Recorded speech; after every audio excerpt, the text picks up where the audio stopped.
जाते हैं। कहते हैं जब भगवान श्री कृष्ण जी का जन्म हुआ था, भादवे की कृष्ण पक्ष की जन्माष्टमी थी और रात्रि को उस समय रोहिणी नक्षत्र था। नमस्कार। जन्माष्टमी पर्व कैसे मनाना चाहिए, इसकी क्या मान्यता है और जो व्रत है वो कैसे रखना चाहिए, तो इस बारे में हमारे साथ 11 रुद्री मंदिर में जो पंडित जी हैं उनसे बातचीत करते हैं कि जन्माष्टमी पर्व की क्या महत्ता है और कैसे हमें इसको मनाना चाहिए।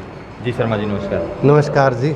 जैसे जन्माष्टमी पर्व है सर, कैसे मनाना चाहिए, क्या महत्व है जन्माष्टमी पर्व का? जन्माष्टमी पर भगवान श्री कृष्ण जी का जन्म हुआ था, उन्हीं के निमित्त ये त्यौहार मनाया जाता है। कहते हैं जब भगवान श्री कृष्ण जी का जन्म हुआ था, भादवे की कृष्ण पक्ष की जन्माष्टमी थी और रात्रि को उस समय रोहिणी नक्षत्र था और अर्धरात्रि में उनका जन्म हुआ था।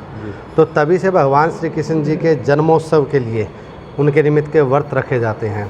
हमारे सनातन धर्म के अंदर एक ऐसा रिवाज है, भी कहते हैं बड़े हमारे पुराणों में भी लिखा हुआ है, क्योंकि भगवान श्री कृष्ण जी के व्रत के लिए लोग फलाहार ही रहते हैं, भी कुछ खाते पीते नहीं हैं, और शाम को चंद्रमा के दर्शन देखकर फिर चरणामृत लेकर भगवान श्री कृष्ण जी के चरणों का चरणामृत लेकर अपना व्रत खोलते हैं, उसी पे अपना व्रत पूर्ण होता है। जी, मतलब कैसे मनाना चाहिए जन्माष्टमी पर्व? अच्छा। है जैसे सुबह के समय नहा धोकर ब्रह्म मुहूर्त में, जिसको हम बोलते हैं 4 बजे के बाद का जो ब्रह्म मुहूर्त माना जाता है, सुबह उठकर नहा धोकर साफ कपड़े डालकर भगवान श्री कृष्ण जी की लड्डू गोपाल की मूर्ति सभी के घर में होती है आज के समय, लड्डू गोपाल की मूर्ति को लेकर उनको दूध, दही, शहद, घी, शक्कर इत्यादि इन पंचामृतों से स्नान कराया जाता है। उनको नए नए वस्त्र डाले जाते हैं, उनका श्रृंगार किया जाता है।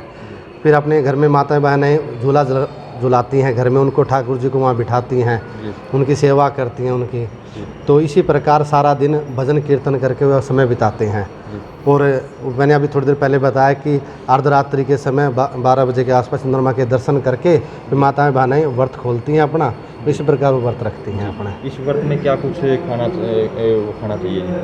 देखो, व्रत तो वैसे तो ये भगवान श्री कृष्ण जी के लिए जो कहा गया है कि भगवान श्री कृष्ण जी के रात को दर्शन करके ही खाना चाहिए, लेकिन फिर भी जैसे गर्मी का मौसम थोड़ा बहुत जल ग्रहण कर सकते हो, लेकिन सुस्तता का ख्याल रखो, बर्तनों का भी सारी चीज़ का सुस्तता का ख्याल रखो।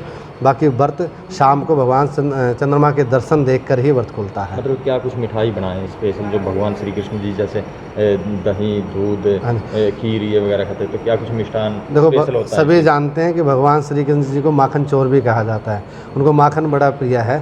तो माखन जैसे घर के अंदर सभी माताएं बहनें दूध दही तो यूज़ करती हैं, दही लेकर उसका मक्खन निकालो, मक्खन में थोड़ी मिश्री मिलाकर भगवान श्री कृष्ण जी को भोग लगाओ और वही प्रसाद स्वयं ग्रहण करो। तो इस व्रत का सही टाइम क्या है सर, जैसे व्रत खोलने का सही टाइम? देखो, रात्रि को अर्ध रात्रि को कहा जाता है, जो लगभग 12 बजे के आसपास है। तो उसी समय चंद्रमा के दर्शन होंगे और उस चंद्रमा के दर्शन करके ही व्रत खोला जाता है। आपकी तरफ से जिलावासियों को क्या मैसेज दोगे जन्माष्टमी पर आप? देखो, अभी जो समाज में इस समय महामारी का टाइम चल रहा है, सबसे तो पहले मैं यही कहूँगा कि कहीं भी भीड़ एकत्रित करके इस महामारी को बुलावा मत दो। सभी अपने घर पे ही रहकर ठाकुर जी को प्रसन्न करो। भगवान जगह ये नहीं है कि मंदिरों में हैं, भगवान घर में भी हैं। भावना से भगवान हर जगह प्रकट हो जाते हैं। तो मेरी सभी शहरवासियों की प्रार्थना है भी आप लोग घर के अंदर ही रहकर, घर में ही रहकर ठाकुर जी का पूजन करें, उनकी सेवा करें, भजन कीर्तन करके अपना समय बिताएं। और भगवान श्री कृष्ण से यही प्रार्थना करूंगा, जिस प्रकार जन्माष्टमी पर इस धरती पर आ गया था, वैसे इस महामारी का भी नाश करें और सभी के शरीर को स्वस्थ बनाएं। जय श्री कृष्ण।